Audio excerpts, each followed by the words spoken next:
Serial killers are a remarkable phenomenon that many devote years of their lives to study. However, perhaps the most notable serial killers are those that can live their day-to-day life as a functioning and normal member of society. The most blatant representation of this unique group is none other than Lonnie J. Franklin.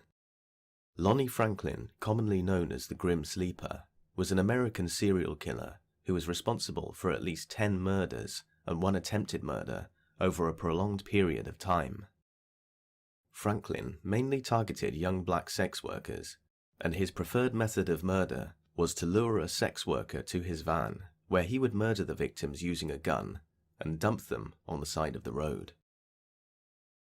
Possibly the most chilling and intriguing factor of this case is the amount of time he evaded the authorities and lived freely among the people of America, and the time he spent away from murder.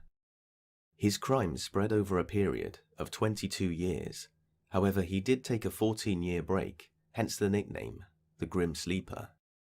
The groundwork for Franklin's capture had been laid 3 years earlier, during the investigation of the January 2007 shooting of 25-year-old Jenica Peters, whose naked body was found in the fetal position inside a trash bag under a Christmas tree.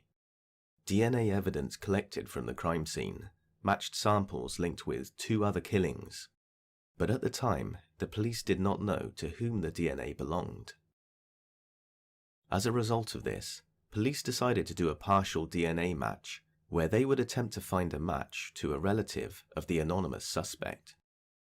Fortunately, a match was found to a relative of Franklin's, and he was brought in for interrogation soon after. I just want to ask you, do you know why you're here? No, I don't. Do you have any idea why you're here? No, I don't. Okay, well, we're working on an investigation, and there's a warrant for your arrest, charging a count of murder. Count of murder. Yes, sir. So, before we get into it, I know I can see right by your expression, you got a lot of questions to ask us. We got a couple to ask you, too. Okay. I'm sure you've seen this on TV 1,000 times. I've got to advise you, and then we'll talk about it man to man here. And Okay. that okay? Mm-hmm. You have the right to remain silent. Do you understand that? Yes. Anything you say may be used against you in court. Do you understand? Yes. You have the right to the presence of an attorney before and during any questioning. Do you understand that? Yes. You want to sit here and talk to us about that? I don't even know what it's about. You know? Oh, okay. Okay. Well, here, I forgot. If you cannot afford an attorney, want to be appointed for you free of charge for questioning. Do you understand that? Yes. Okay. So, you want to sit here and talk about the warrant? Yes. And what the charges are against Yes. you? Mm-hmm. Okay, great. We have been investigating a murder that occurred in 2007. Okay? And it involves a young lady. And I'm going to ask you, show you a photograph of this young lady and see if you recognize her.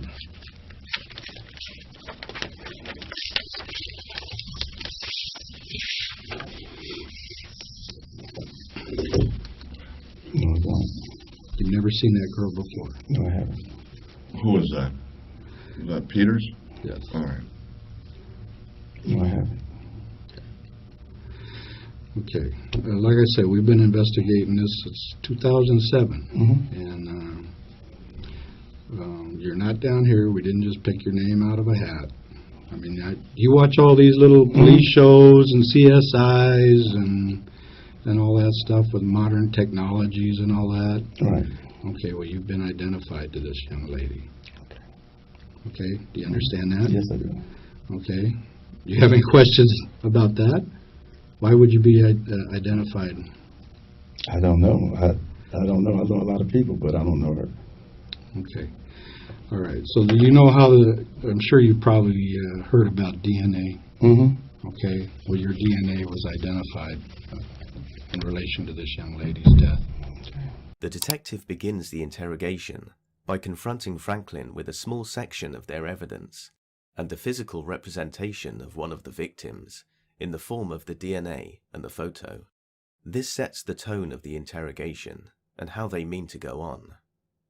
Innocent suspects would usually dispute the claims or the evidence against them, face up to the confrontation, and some may use arm or hand movements to help illustrate their innocence. You may notice that Lonnie is very timid and quiet, heavily suggesting he is guilty. This could also be a result of his extreme surprise and fear that will likely be upon him.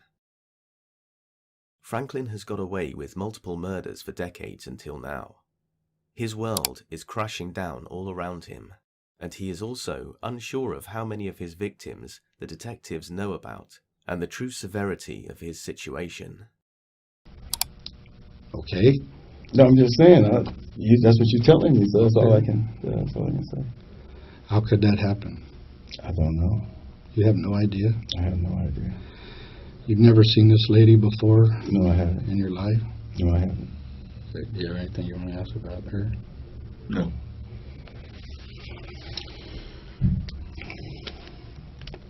Okay, in 2003,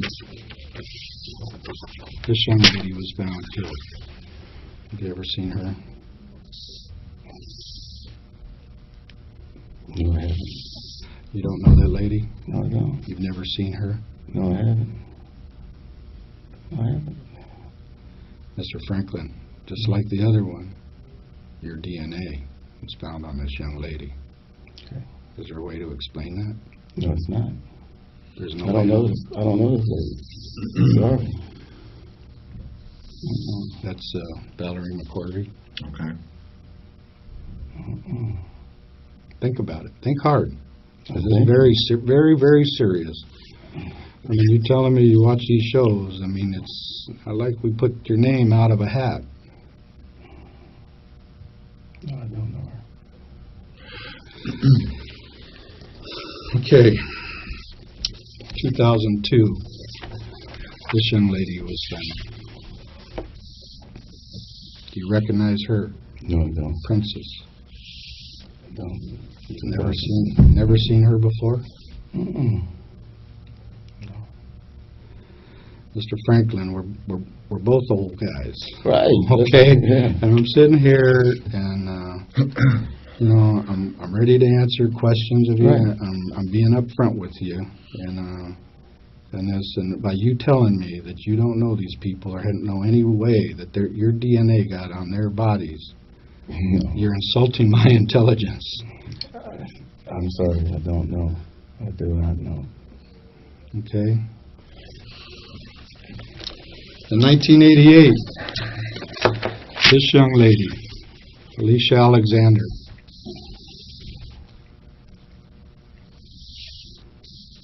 was found. And again, My it's DNA is all linked to you. Now, Mr. Franklin, I mean, you watch these shows. You tell me once, you know, maybe you met the gal and you had a little relationship with her and she turns up dead. You know, maybe a coincidence. I just showed you 4 people. I mean, your coincidences are getting pretty slim. Wouldn't you say? Yes, sir. I mean, what do you... I mean, do you have anything to say? I mean, No, I don't. I don't know the people. I'm sorry. I mean, how would your DNA get there? What logical reason? I have no clue. No clue. I mean, I have no clue how my DNA would get there. Okay. This young lady, Lucretia Jefferson. No. I don't know her. Again. Coincidence? My DNA. I have no idea. Let me ask you something. Do you know what DNA is? Yes, the blood, saliva, anything, any body fluids that make contact. Okay, and it's like a fingerprint. Mm-hmm. Yeah, only one person has that DNA. Okay, so you understand it probably better than I do. DNA being utilized by the police to solve crimes wasn't as well known as it is now, especially the fact that matches to relatives can be used to find a culprit. The average person had little to no knowledge on the topic. Franklin seems to know more than the average person. This could imply that he has researched the topic in the fear that one day it may lead to his demise. Obviously, this cannot be used in court and is not evidence. However, it is an interesting detail. I mean, you're well versed in DNA. It's because I buy food right there right there 1 block before you get to Gage, just a little Mexican spot I get food at. Well, the church isn't there anymore, but years ago it was there. But I'm just personally, I'm very impressed at your knowledge of the DNA, that it's saliva and blood, and it's only connects to one person in the world. And I mean, even your kids don't have your DNA. They might have your blood type or something, but they don't have your DNA. That's just like they don't have your thumbprint. It's only Mr. Lonnie Franklin that has the DNA makeup that's found on those young ladies right there. So how in God's name is that possible? I don't know. No thought. I mean, do you? Okay, all right. Ready? This young lady here, Mary Lowe was her name. No, I don't know her. She looked like the girl lived in Rialto, one of my wife's friends. But her name is I can't get it right now. Her name is, damn, she was called a few weeks ago. I can't let it come to me. But I don't know her. Okay. But she was favorite, same facial. Okay. Well, that's another one.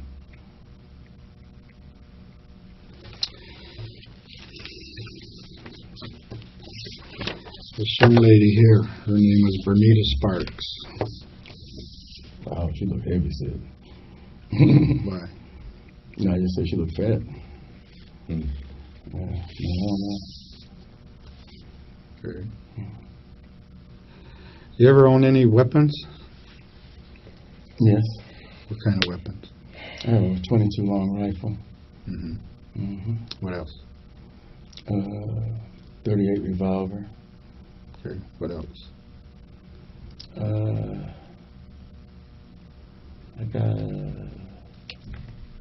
I had a 9mm. 9mm? Okay. Any other handgun?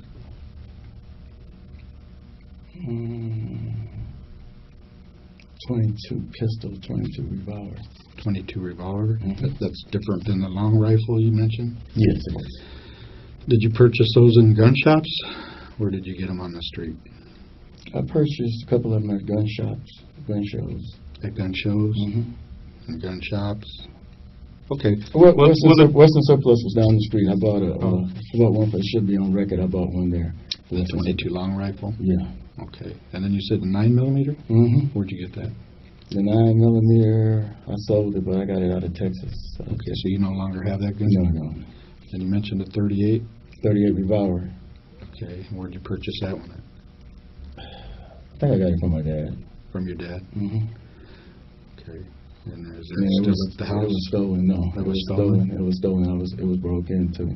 House was broke into some years ago. Oh, okay. And it got stolen. Do you remember when that was stolen? She stole a car in '88, but they broke into the house in '91. 91. And that's a 38 revolver? I lost two guns. Okay, what was the other gun? A 22 pistol. The 22 pistol. That's different from the long one. Right. You're talking about the revolver. Right. It was a little. You can sit right here in your pocket. Yeah, 22 revolver. And the 22 long rifle, that's, what, a semi? I mean, could you... It's a Ruger. It was a Ruger. So it's like a semi-auto? Yeah. I guess so. Yeah. Oh, okay. Well, that's why I'm just trying to make the distinction there. And so that's all the handguns you own? That's it. You don't own any more handguns? No more. What about that 25 caliber there in your closet? 25 caliber. What is it, a rifle? No. 25 caliber. It's a 25 caliber. A pistol. Mm-hmm. Yeah, over the. That's not mine. It's not? No, that's my brother-in-law's. Delroy Lino. He has two. I have two things of his. He got evicted. We just picked up his stuff last week. What was the other thing you got? What? What was the other thing that you got? You said you picked up two things? Oh, the shotgun. Where is that at in the house? That was in my closet. In the same closet? Mm-hmm. Okay. You don't own any other handguns? No.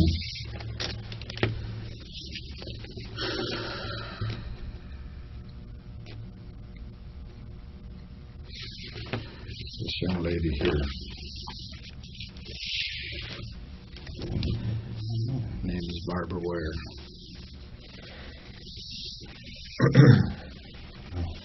Never saw her before. The detective attempts to use silence to non-verbally indicate that he wants to hear more from the suspect, preferably a confession. However, as Franklin is saying very little at this point, anything of use is an improvement. No, nothing about it. Nothing about it.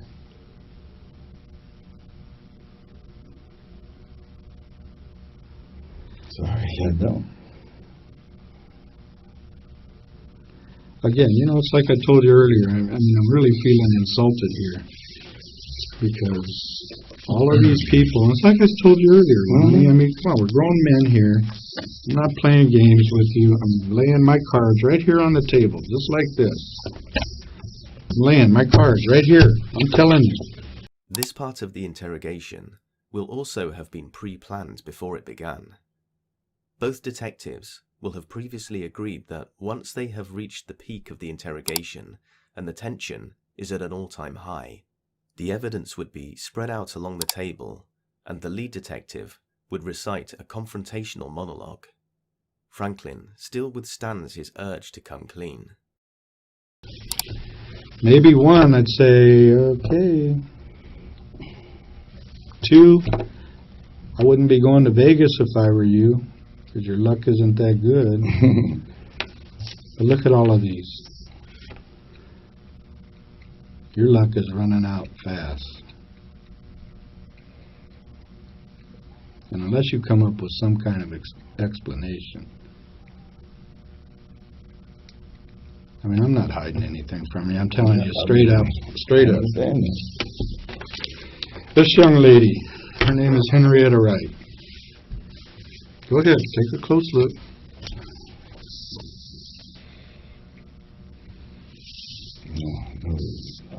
No recollection at all.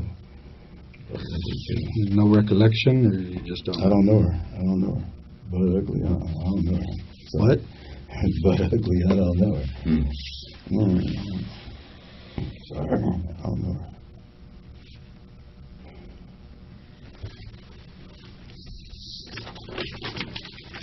This young lady, Deborah Jackson.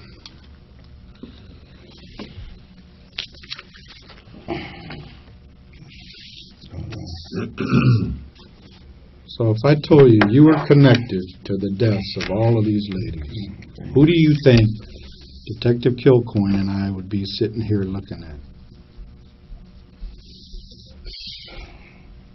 Huh?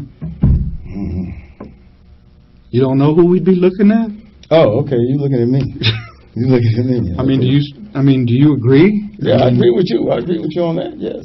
I mean, all of these people that you say you don't know, through scientific evidence, are all pointing the finger at Lonnie David Franklin Jr.